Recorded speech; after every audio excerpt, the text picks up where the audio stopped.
Assalamu alaikum. I am Abdul Kadeem, the student of 10th class from DHS Samdali Chodan. The topic of filtration. Filtration क्या होती है, गैर मौलिक चीज़ों से पानी को कैसे साफ़ किया जा सकता है। आज हम आपको बताएंगे कि ये देखें पानी ख़राब है और इसमें बहुत सी चीज़ें मिली हुई हैं और इसको साफ़ कैसे किया जा सकता है और पीने के काबिल कैसे बना सकते हैं हम। इसके लिए हमें चाहिए होगा एक फ़िल्टर पेपर।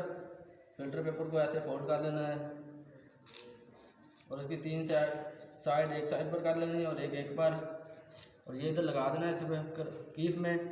और अब हम एक्सपेरिमेंट करेंगे और ये ख़राब पानी इसमें डालना है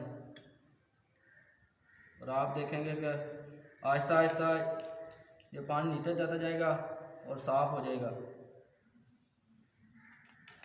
और गंदा पानी, जो गंदा है पानी, वो इसमें रह जाएगा कीफ में ही।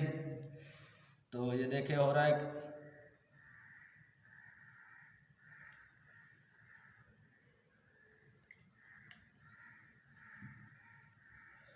एक साफ़ पानी इधर बैकेट में आ गया है, बाकी जो गंदा पानी वो ऊपर रहेगा बैक।